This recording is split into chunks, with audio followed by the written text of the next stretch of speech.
Hello, in this jQuery video, I am going to show you how to get and set CSS properties in, jQuery. So first of all, let's just create a div and also just put some text in there, hello world, and I'm also going to apply an inline style. Recommended that you use a separate style tag or more preferably a separate style sheet, but just to keep things simple, I'll put it all in here. And I'm going to say color is red.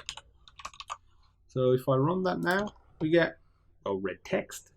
Simply put, that's pretty simple stuff. And what I'm going to do is show you how to get the CSS property of something. So you don't have to have a selector, but we're going to use a selector. So I'm going to say dollar. So when any div is clicked, so on the click event, if you want to know more about events such as click and other events, I would recommend checking out the events part of this series. So in here, we're going to say dollar.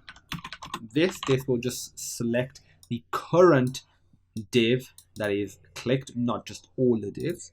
And if we do .css, open close bracket, and if we put, let's say, color, which is the property, and then if we just console log it out, see what we get.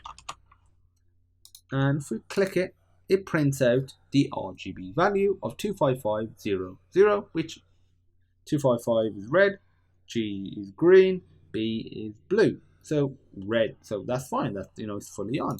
And if I were to change this to blue, for example, you'll see that the last value will be 255 and the first value will be 0. And if I click that, there we go. Okay, if you want to set a value, really simple. You just do you don't do console log, sorry. You just do the same thing essentially. So whatever sort of selector you're using, this or something like this, doesn't matter. .css. And now what you do is put the name of the property that you want to modify for your CSS, same as this, but the only difference is you put comma, provide an extra parameter, which is the value itself. So if, say for this, I put hash, and I'll just put some random values like, I don't know, 567 FFA. I don't know what color that's going to produce, but let's find out. So we click it.